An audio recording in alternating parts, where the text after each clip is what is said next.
मेहनत भी ज़रूरी है, कोई शॉर्टकट नहीं है। ये नहीं कि जी सिर्फ मैं दुआओं से अमीर हो गया। ठीक है। अल्हम्दुलिल्लाह वो इतना कामयाब सेटअप था कि उसको हमने 1 से 2, 2 से 3, 3 से 4 और 5 की नर्सरी की तरफ। सबसे पहले क्या आपको कोई एनपीओ रजिस्टर करना पड़ती है या? तो मैं एक खुद लाइव एग्जांपल हूँ कि मेरे पास खुद फाइनेंशियल बैकिंग बिल्कुल भी नहीं थी। ठीक है। तो मैंने ये जीरो से स्टार्ट किया। एक मेरे आप तो कोई भी ऐसा टॉय इस्तेमाल नहीं कर सकते जो वेपन टाइप का। हाँ, जो जिससे ज़ख्मी बच्चे हो सकते हैं। बिस्मिल्लाहिर्रहमानिर्रहीम। मैं खालिद इरशाद सूफ़ी और आज मेरे पॉडकास्ट में मेहमान शख्सियत हैं ज़ैन अब्बास। ज़ैन बरतानिया में मुकीम हैं, वहाँ बिज़नेस करते हैं। बरसों पहले तालीम के लिए वहाँ गए थे, फिर रोज़गार और कारोबार, और आज ये आलम है कि उन्हें बेहतरीन बिजनेसमैन का, नौजवान बिजनेसमैन के अवार्ड्स मिल चुके हैं, बरतानवी कम्युनिटी से, और पाकिस्तानी अवार्ड्स भी हासिल कर चुके हैं। ज़ैन से हम उनकी अपनी सक्सेस स्टोरी, स्ट्रगल, एजुकेशन, उस पर भी बात करेंगे, और ख़ुसूसी तौर पे जो ज़ैन पे बात करेंगे वो इन्होंने ख़ुद को वक्फ़ किया, अपने वक्त को निकाला है नए कारोबारी लोगों के लिए जो बरतानिया में अपना कारोबार इस्टेब्लिश करना चाहें, नौजवानों के लिए जो वहाँ तालीम के लिए जाना चाहते हैं, और वहाँ जो मौजूद नौजवान हैं एजुकेशन हासिल कर रहे हैं वो कौन सी जॉब हासिल कर सकते हैं। ये वो दायरा कार है जिसमें ये एक तरह की सर्विसेज या कंसल्टेंसी दे रहे हैं। जी ज़ैनब, बहुत शुक्रिया जी, अस्सलाम वालेकुम आपका कि आप मेरे पॉडकास्ट में आए। जी वालेकुम अस्सलाम, बहुत शुक्रिया आपका दावत देने का। अल्हम्दुलिल्लाह, इट्स अ प्लेजर इंडीड। और ये मेरे लिए बात फ़ख्र है कि यहाँ पे आपके साथ मौजूद हूँ, और हम श्योर कि आपके जो देखने वाले हैं उनको भी इस पॉडकास्ट से बहुत सा फ़ायदा होगा इंशाल्लाह। इंशाल्लाह। ज़ैन, आप एजुकेशन के लिए गए वहाँ, और किस सन में गए? आपने बरतानिया जाने का फ़ैसला क्यों किया? वहाँ कौन कौन सी डिग्री मुकम्मल की? पहले मरले में ज़रा ये बताइए ताकि मेरे नाज़रीन आपसे मुतारिफ़ हो सकें। जी बिल्कुल, बरतानिया में मेरी ज़िंदगी के जो सफ़र का आगाज़ हुआ वो तकरीबन आज से 15 साल पहले हुआ। बहुत सारे लोग जिस तरह मेरे जैसे नौजवान लोग जो जाते हैं बरतानिया में एजुकेशन के लिए जाते हैं, फिर वहाँ पे काम भी करते हैं, तो मेरा भी आगाज़ एज ए स्टूडेंट हुआ वहाँ पे। मैंने एजुकेशन का आगाज़ के 2009 के एंड पे 2010 में, फिर वहाँ से चार्टर्ड अकाउंटेंसी की डिग्री हासिल की, बैचलर्स की ऑक्सफोर्ड ब्रुक्स से, उसके साथ साथ मास्टर्स की तालीम बिजनेस मैनेजमेंट में, बिजनेस एडमिनिस्ट्रेशन में हासिल की। और उसी दौरान में मैं वहाँ पे मुख्तलिफ शोबों में काम भी करता रहा। इब्तदाई ज़िंदगी जो थी वो काफ़ी मुश्किलात थी, लेकिन अल्लाह का एक ख़ास करम फजल हुआ कि अल्लाह ताला ने मुझे एक वहाँ पे मेंटर अता किया, और उसकी वजह से ज़िंदगी में बहुत सारी तब्दीलियाँ नुमा हुई, बहुत सारी आसानियाँ हुई, बहुत सारी अल्लाह ताला ने कामयाबी अता की। तो मैं समझता हूँ कि मेंटरशिप जो है वो बड़ी ज़रूरी है, और उसकी एक मेरी ज़िंदगी में बड़ी सिग्निफिकेंस है। तो बहुत सारे अवार्ड्स भी अल्लाह ताला ने नवाजा।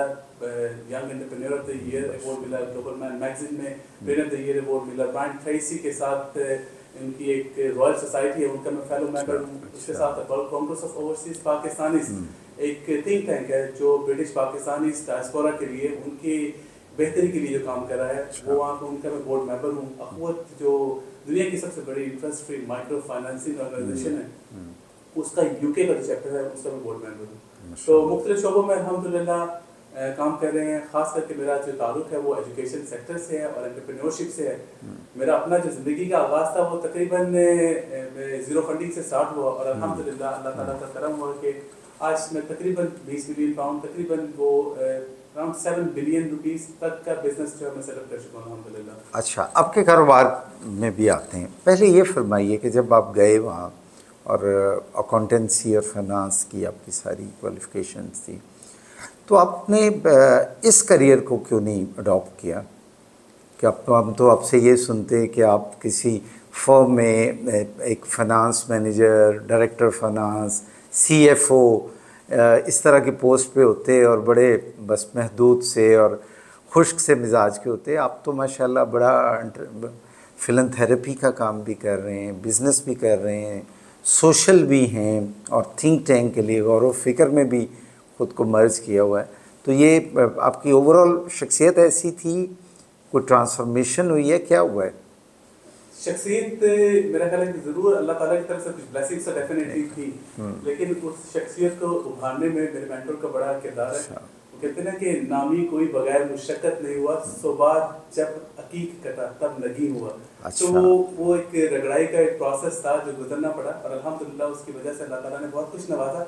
मैं इस्लाम चैनल ऐसे होस्ट भी काम करता हूँ, जी हाँ। जो यूके एंड यूरोप का one of the most watched Islamic एक और वर्सटैलिटी आपकी शख्सियत की। बिल्कुल, और वो भी आगाज से मेरे मेंटोर की एक पुश थी। तो आप मेंटोर का नाम लें, जिक्र कर। डॉक्टर आरिफ अनीस साहब जो हैं मेरे उस्ताद मोहतरम। अच्छा, तो डॉक्टर आरिफ अनीस जी माशाल्लाह बड़े, हम उनके फ़ैन हैं, दोस्त तो नहीं मैं कह सकता, तो बड़ा नाम है जी। उन्होंने बहुत सारे पाकिस्तानी नौजवानों को ख्वाब देखना सिखाया है, उनकी ताबीर लेना सिखाया है। मैं अगर अपने आप को आज से तकरीबन 15 साल पहले देखूं तो मेरा घर का माहौल, आपने सवाल ये किया था कि एजुकेशन सेक्टर में क्यों आया या एंटरप्रेन्योरशिप में क्यों आया, अपना अकाउंटेंसी को क्यों नहीं आगे प्रैक्टिस की। यस। मैं अपने घर में वो शख्स था, मेरे माशाल्लाह सारी 4 बहनों के बाद अकेला भाई, तो चारों बहनें माशाल्लाह एजुकेटेड हैं, गोल्ड मेडलिस्ट हैं, एजुकेशन सेक्टर में हैं, पढ़ा रही हैं यहाँ की नामी universities, connect college, government college, university of central Punjab, इनमें माशाल्लाह डिपार्टमेंट के तौर पे काम कर रही है। तो घर का माहौल ये था कि जब भी घर में फैमिली इकट्ठी होती थी, रेगुलरली हमारे किसी न किसी एक टॉपिक सिलेक्ट कर लिया जाता था, उसके ऊपर एक ग्रुप डिस्कशन, एक आर्ग्यूमेंट, एक गुफ्तगू होती थी। तो मेरे में इतना कॉन्फिडेंस नहीं होता था कि मैं अपना मौक़िफ़ जो है अपने ही घर में पेश कर सकूँ। बिल्कुल ठीक लेकिन है। ये मेरे उस्ताद मोहतरम का कमाल है कि उन्होंने मुझे वो हुनर दिया कि अल्हम्दुलिल्लाह न सिर्फ बोलना सिखाया बल्कि दूसरों की आवाज़ बनना भी सिखाया। अल्हम्दुलिल्लाह। तो ये आगाज़ 2012 में हुआ। अच्छा, एंटरप्रेन्योरशिप का सफ़र शुरू किया। ठीक है। तो आपने अपना बिजनेस करने का फैसला आरिफ अनीस साहब की हिदायत पे किया, उनकी ट्रेनिंग की वजह से? उनकी कोचिंग के बाद किया, बिल्कुल। हाँ, एंटरप्रेन्योरशिप के उन्होंने मुझे बहुत सारे एक तो कोचिंग भी की, कुछ इवेंट्स अटेंड किए हमने अटेंड किया इवेंट जिसमें बिल क्लिंटन मौजूद थे, और बहुत नामी ग्रामी जो मोटिवेशनल एंकर स्पीकर्स हैं, टोनी रॉबिन्स हैं, उनकी मैंने किताब से बड़ा मुतासिर हुआ, फिर उनका मैंने एक लाइव सेशन भी अटेंड किया। तो वो किताब मेरा ख्याल है कि ज़िंदगी की पहली किताब थी जो मेरे लिए लाइफ चेंजिंग किताब थी। वो मुझे डॉक्टर साहब ने तोहफे में दी था, नोट फ्रॉम अ फ्रेंड। तो उसमें बड़ी मोटिवेशनल स्टोरीज थी, होंडा की स्टोरी थी, उसमें KFC की स्टोरी थी, उसमें टोनी रॉबिन्स की अपनी स्टोरी थी, थैंक्स गिविंग और ये सारी चीज़ें कितनी इंपॉर्टेंट है, ग्रेटिट्यूड कितना ज़रूरी है ज़िंदगी में, ब्लेसिंग्स आप किस तरह से ले सकते हैं, अल्लाह ताला का करम जो आज हमें ग्रेटिट्यूड की शक्ल में हमें गौरव से सीखना पड़ता है कि हमें इस्लाम अल्हम्दुलिल्लाह सिखाता है कि कितना शुक्र अल्लाह की नेमतों की हिफाजत शुक्र से करो। ठीक है। आपने बिजनेस का इनिशिएटिव दौरान एजुकेशन ही ले लिया था या बाद में लिया? दौरान एजुकेशन ही लिया बिजनेस का इनिशिएटिव। मैंने एक सबसे पहले, मेरे फैमिली बैकग्राउंड बिजनेस नहीं है, मेरे वालिद साहब पाकिस्तान रेलवे में काम करते रहे, यहाँ पे सिविल सर्विस में थे। और मेरा कोई भी एजुकेशन के बाद कोई भी बिजनेस इनिशिएटिव के बिजनेस सपोर्ट या कोचिंग मौजूद नहीं थी। लेकिन अल्लाह ताला का करम था अल्हम्दुलिल्लाह कि मैंने सोचा ये कि यहाँ पे अगर यूके में अगर रहना है और अगर अपने आप को एक्सेल करना है तो एंटरप्रेन्योरशिप बिजनेस ही एक ऑप्शन है। अच्छा, तो एक स्टूडेंट के पास तो इतने वसाइल नहीं होते, तो आपने कारोबार शुरू क्या किया, कितने वसाइल से किया? बहुत अच्छा सवाल आपने किया कि जो लोग ये समझते हैं कि सिर्फ फाइनेंशियल वसाइल ही चाहिए ज़िंदगी में कामयाब होने के लिए, तो मैं एक खुद लाइव एग्जांपल हूँ कि मेरे पास खुद फाइनेंशियल बैकिंग बिल्कुल भी नहीं थी। ठीक है। तो मैंने ये जीरो से स्टार्ट किया। एक मेरे उस्ताद थे, उन्हीं के साथ हमने मिलकर कारोबार स्टार्ट किया। कारोबार क्या था? वो था जी tuition centre, scholars learning centre के नाम से हमने। अच्छा, ये तो बड़ा आइडिया है। वहाँ लॉ है, आप ट्यूशन सेंटर या कोचिंग सेंटर बना सकते हैं? बिल्कुल मौजूद है, क्योंकि वहाँ पे एग्जाम जिस तरह यहाँ पे भी एग्जाम से बच्चे बड़े मैट्रिकुलेशन के जो एग्जाम है उससे एक तरह से लोग मेहनत करना स्टार्ट कर देते हैं। वहाँ पे एग्जाम होता है 11 प्लस होता है, 7 प्लस होता है, GCSEs की प्रिपरेशन। ओके, और बरतानिया में कोचिंग सेंटर की इजाज़त है और तस्वर भी है? जी बिल्कुल, ट्यूशन सेंटर मौजूद है और लोग 3-3, 4-4 साल पहले एग्जाम से ट्यूशन सेंटर से रब्ता करना शुरू कर देते हैं ताकि वो उसकी प्रिपरेशन करें। बेसिकली क्योंकि बरतानिया में एजुकेशन तो तालीम तो मुफ्त है, प्राइवेट स्कूल भी मौजूद हैं लेकिन तालीम मुफ्त है। उसमें फिर स्कूल्स में 2 तरह के स्कूल्स हैं, एक नॉर्मल स्टेट स्कूल है जी, एक ग्रामर स्कूल है। जो ग्रामर स्कूल है वो बहुत टॉप क्लास, जो बहुत ही ज़हीन बच्चे हैं वो वहाँ पर जाते हैं। तो उनके लिए एग्जाम है 11 प्लस, उसके लिए लोग 3-4 साल पहले तैयारी करना शुरू कर देते हैं ताकि क्योंकि उनमें तो आपने ये जो एकेडमी बनाई थी कहाँ, अपने घर में या कोई रेंट में जगह ली? किस जगह ली हमने? बैलम में एक जगह मौजूद है लंदन में, साउथ लंदन में। वहाँ पे हमने एक इवेंट हॉल लिया, तो उसमें मुझे बहुत कुछ सीखने को मिला। वो एक I wouldn't call it a very highly successful business, लेकिन उसमें लर्निंग बहुत थी। उस हवाले से वो बेहतरीन कामयाब तजुर्बा था मेरा। मैंने उसके अंदर फील किया कि बिजनेस के लिए आपके अपने ऊपर कितना प्रेशर होता है। ठीक है। आपने खुद ही हर चीज़ के इनिशिएटिव लेना है, खुद ही मेहनत करनी है, ठीक है। आप ही बॉस हैं, आप ही वर्कर हैं, आपने किस तरह से टीम को इकट्ठा करना है। वहाँ से मैंने स्कॉलर्स लर्निंग सेंटर से फिर आगे रुझान बढ़ा अर्ली एजुकेशन की तरफ, क्योंकि वहाँ पे 0 से लेकर बच्चे जो लर्निंग सेंटर जो ट्यूशन सेंटर में आते थे 5, 6, 7, 8 साल के बच्चे, वहाँ पे एक ऑर्गेनाइजेशन है जो गवर्नमेंट रेगुलेटरी अथॉरिटी है ऑफस्टेट, वो उसको रेगुलेट करती है। उनसे मेरा वास्ता पड़ा ट्यूशन सेंटर के सिलसिले में, और फिर मैंने वहाँ से आगे वही रेगुलेट करती है अर्ली एजुकेशन को, डे नर्सरीज को। तो वो एक बहुत अच्छा बिजनेस भी है हर लिहाज से, क्योंकि जब बरतानिया में मौजूद है तो आपको हलाल हराम का ज़्यादा ख्याल रहता है। हम कहीं खाना खाने जाते हैं तो हमें होता है ये हलाल है, ये हराम है। कोई आपने ग्रॉसरी करनी है तो आपको मुसलसल ये ख्याल रहता है कि आपका जो रिज़्क है वो पाक हो, हलाल हो। तो बहुत सारी और ऑप्शन मौजूद थी, जिस तरह रिटेल सेक्टर है, रेस्टोरेंट्स हैं, उसमें भी मेरा इंटरेस्ट है, लेकिन हलाल साइड पे। तो एजुकेशन सेक्टर जो है वो हर लिहाज से आपको एक तो पीस ऑफ माइंड। कौन कौन से सब्जेक्ट पढ़ाने शुरू किए, और आप अकेले नहीं पढ़ाया या साथ कुछ और टीचर हायर किए? कुछ टीचर हायर किए, उसके अंदर तो हम कंप्लीट सब कुछ पढ़ाते थे, जो जीसीएसई ए लेवल्स के जो एग्जाम्स हैं उनको सब कुछ हम फुली कोचिंग देते थे। मैं खुद मैथ्स पढ़ाता था, लेकिन वैसे सारी कोचिंग देते थे मेरा, क्योंकि अपना अकाउंट्स एंड फाइनेंशियल बैकग्राउंड था, तो इसलिए मैं मैथ्स पढ़ाता था। मेरा वैसे भी मैथ्स में बड़ा इंटरेस्ट था। जब मैं यहाँ पे ग्रेजुएशन कर रहा था तो मेरे मैथ्स में 96% मार्क्स थे, तो मुझे खुद मैथ्स में काफ़ी इंटरेस्ट था, तो इसलिए मैं खुद पढ़ाता था। लेकिन इसके साथ साथ जो टीचर्स हायर किए, एक पूरी टीम मौजूद थी। इवन के हमने लेबनीज एम्बेसडर को उस वक्त इंग्लिश कोचिंग भी दी, that was one of the very successful thing, क्योंकि जो एम्बेसडर्स की पेइंग कैपेसिटी काफ़ी बेहतर होती है, तो हमें वो डायरेक्ट एम्बेसी से पेमेंट आती थी, तो that was very good venture. वहाँ से हमने एक्चुअली एजुकेशन सेक्टर में आया और फिर नर्सरीज का एक सेटअप स्टार्ट किया, और अल्हम्दुलिल्लाह वो इतना कामयाब सेटअप था कि उसको हमने 1 से 2, 2 से 3, 3 से 4 और 5वीं नर्सरी की तरफ अल्हम्दुलिल्लाह काम कर रहे हैं। तो नर्सरी और restaurant at the same time हम काम करते रहे अल्हम्दुलिल्लाह। बिल्कुल ठीक है, बिल्कुल ठीक है। अच्छा, ये कोचिंग सेंटर अभी मौजूद है, आगे बढ़ा, क्या उसकी सूरत हाल है? कोचिंग सेंटर जो है वो जो ट्यूशन सेंटर है वो तो आगे नहीं बढ़ा। अच्छा। उसकी मल्टीपल रीजंस थी, जो हमने जगह सेलेक्ट की और उसकी फाइनेंशियल कॉन्स्टेंसी वो इतनी अट्रैक्टिव नहीं थी। लेकिन जो अर्ली ईयर्स से day care nursery and pre school sector है, क्योंकि इसके अंदर एक्सेल करने के चांसेस बहुत ज़्यादा हैं। अच्छा, ये प्री स्कूल का आपको जो आइडिया आया, ये क्यों आया, और अब कितने आपके सेंटर्स हैं, कितने स्टूडेंट्स को आप वहाँ पढ़ा रहे हैं, सर्व कर रहे हैं? इस वक्त 4 सेंटर्स हैं। अब तक हम तकरीबन 1500 से ज़्यादा जो बच्चे हमारे सेंटर से ट्रेनिंग हासिल कर चुके हैं, और वो इसका सबसे बड़ा फ़ायदा ये है क्योंकि ये गवर्नमेंट फंडेड है। ओके। तो it's very secure income, at the same time इसके अंदर एक्सपेंशन के चांसेस बहुत ज़्यादा हैं। ये एक नीड है सोसाइटी। तो ये है क्या इसका, इस आइडिया, ये जो बिज़नेस है, इसका आइडिया बेसिकली किस तरह है कि आप प्री स्कूल से मुराद हमारे यहाँ जैसे मॉन्टेसोरी एक होता है, उसी तरह का है, या ये कुछ और? सिमिलर कॉन्सेप्ट है। मॉन्टेसरी जो है ना, ये एक डिफरेंट करिकुलम है। ठीक है। हमारे वहाँ पे यूज होता है अर्लीस्ट फाउंडेशन स्टेज फ्रेमवर्क जी, अर्ली एज एक गवर्नमेंट का पूरा स्टैट्यूटरी फ्रेमवर्क है। तो आप स्कूल बना, आपको खास तरह का स्कूल या ट्रेनिंग सेंटर या एनवायरनमेंट वो एक क्रिएट करना पड़ता है। और किस एज ग्रुप में बच्चे आपके पास इनरोल होते हैं? हमारे पास होते हैं 0 से 5, तो हम as young as 3 months old, तो हमारे पास 3 महीने से लोग पेरेंट्स। तो 3 माह के बच्चे के लिए क्या करते हैं? 3 माह के बच्चे वो डे केयर टाइप? हाँ, डे केयर है। लेकिन फिर आगे 2 से 3। और ये टोटली जो है गवर्नमेंट फंडेड होता है? नहीं, टोटली गवर्नमेंट फंडिंग नहीं है। अच्छा। पार्शियल फंडिंग होती है गवर्नमेंट की। वर्किंग पेरेंट्स के लिए फंडिंग मौजूद है, जो काम करने वाले पेरेंट्स हैं उनको बेसिकली इंकरेज करने के लिए लोग घर से बाहर निकलें और काम करें। क्योंकि बरतानिया का एक सेटअप ऐसे है कि दोनों पेरेंट्स नॉर्मली काम करते हैं, तभी घर का एक अच्छा सेटअप रन होता है। और वहाँ पे फिर खवातीन को काम करने के लिए अगर उनके बच्चे मौजूद हैं तो फिर बच्चों की केयर के लिए कोई ना कोई चीज़ चाहिए, तो वो एक स्टैट्यूटरी रिक्वायरमेंट है वहाँ पे कि पेरेंट्स के लिए एक सेफ फैसिलिटी मौजूद हो। तो उसकी रेगुलेशन बहुत सारी हैं, बहुत सारी ट्रेनिंग जो हमें करनी पड़ती हैं, बहुत सारे रेगुलेशंस हमें फॉलो करना पड़ता है टू रजिस्टर द नर्सरी। ठीक है।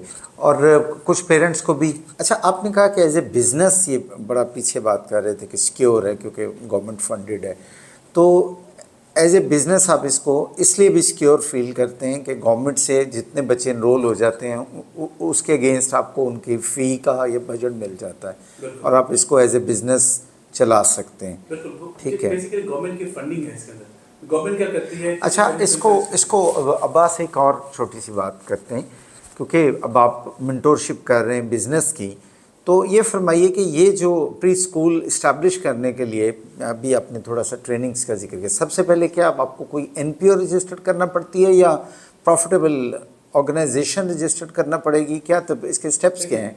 इसके अंदर आप दोनों कर सकते हैं, डिपेंड करता है कि आपको मोटिव क्या है। ठीक है। तो नॉन एनजीओ टाइप एक ऑर्गेनाइजेशन है, ठीक है। प्रॉफिट ऑर्गेनाइजेशन है, वो भी ठीक कर है। सकते हैं। उसके अपने फवायद हैं, उसमें आपको गवर्नमेंट की तरफ से कोई और एक्स्ट्रा सब्सिडी टाइप हो या अच्छा। डिस्काउंट्स मिल जाते हैं, जिस तरह आपको बिजनेस रेट्स कम पे करने पड़ते हैं और एक्स्ट्रा फैसिलिटीज मिल जाती हैं। ओके। और एज ए कमर्शियल वेंचर भी इसको आप ऐसे मैं I would call it more of a business, commercial venture, profitable business है। तो Okay. जो लोग बिजनेस के तौर पे करना चाहते हैं उनके लिए बहुत अच्छी अपॉर्चुनिटी है। तो उसके बाद उन्हें कुछ ट्रेनिंग्स लेना होंगी और फिर कोई उसके जो बिल्डिंग है, इक्विपमेंट है, सहूलियात हैं, स्टाफ हैं, वो भी सारे पैरामीटर। तो ये इस सब को देखता कौन है? वो कौन सी बॉडी है जो अलाउ करती है आपको फाइनली?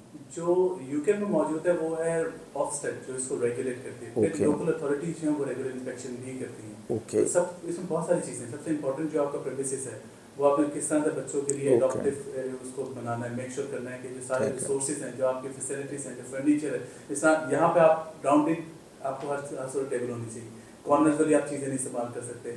बड़ी छोटी छोटी चीज़ों को सर, उसके पैरामीटर्स हैं कुछ? आप कोई भी ऐसा टॉय इस्तेमाल नहीं कर सकते जो वेपन टाइप टॉय। हाँ, जो जिससे जख्मी बच्चे हो सकते हैं। उसकी लुक फॉर एग्जांपल सॉफ्ट, अच्छा, लुक भी उसकी वेपन्स की नहीं वो होगी। शॉर्ट टाइप टॉय है, हाँ, तो आप उसको इस्तेमाल नहीं कर सकते।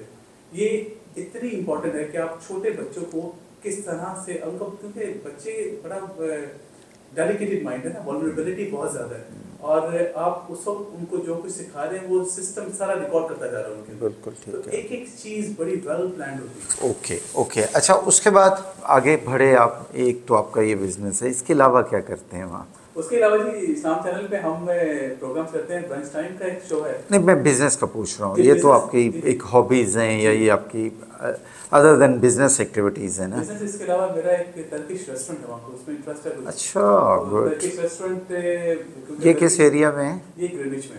और इसका आपने ये कब शुरू किया और अभी इसकी क्या सक्सेस स्टोरी है? सो टर्किश रेस्टोरेंट हमने स्टार्ट किया था ओरिजिनली तो 2013 में। जी। फिर हमने इसको मूव किया 2016 में।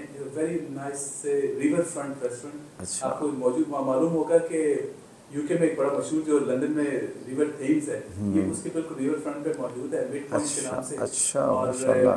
फाइन डाइनिंग रेस्टोरेंट है, ब्यूटीफुल माशाल्लाह, रेस्टोरेंट। तो जो माशाल्लाह। लोग देखने वाले हैं और उनका इत्तेफाक होता है लंदन जाने का, तो I am sure you will love it. इंशाल्लाह।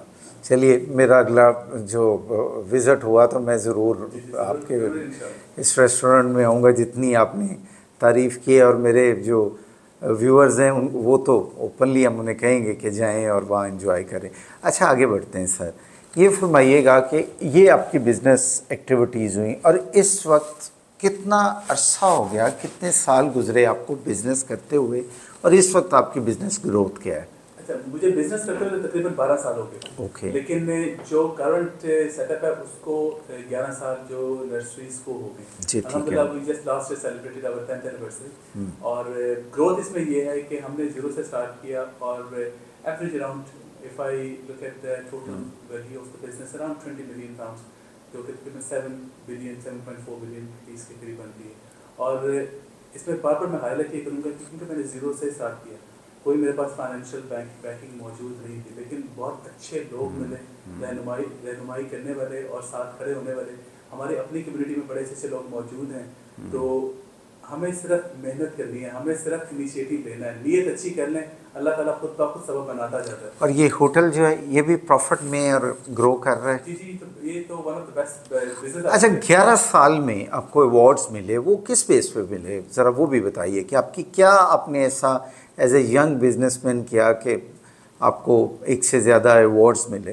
ये एंटरप्रेन्योरशिप पे ही मिले अवार्ड्स बेसिकली, क्योंकि यहाँ पे आप जब आप बताने में देखते हैं तो बहुत कम लोग हैं जो इतने कम वक्त में, जब स्टूडेंट लाइफ पे आप, तो यही मैं अर्ज़ कर रहा हूँ कि आप ज़रा अपनी जो कामयाबी है उसके कुछ हमें भी स्टैटिस्टिक बताएं कि क्या क्या आपने कामयाबियाँ ली। जी अल्हम्दुलिल्लाह। तो इसमें एक ब्रायन ट्रेसी एक बहुत ज़बरदस्त सेटअप है, रॉयल सेटअप है, तो उनकी तरफ से मुझे फाउंडेशन की तरफ से नहीं, मेरा बस सवाल ये था कि 10 साल में कोई उसके आपकी जो ग्रोथ है, अगर उसको कहेंगे जी इतने बिलियंस तक, इतने मिलियंस तक लेकर के आऊँ मैं, या इतनी जॉब्स क्रिएट की हैं, मैं वो सवाल आपसे कर रहा हूँ। तो इस वक्त तक तकरीबन 7.5 बिलियन तक उसको क्रिएट किया है, जो 7.5 billion million billion billions, rupees, yes, ठीक है, ये आपकी 20 मिलियन पाउंड। 20 मिलियन पाउंड्स, हाँ, ठीक है। और प्लस इसके अलावा, और ये मैंने तकरीबन पिछले 8-10 साल के अरसे में किया अल्हम्दुलिल्लाह। ठीक है।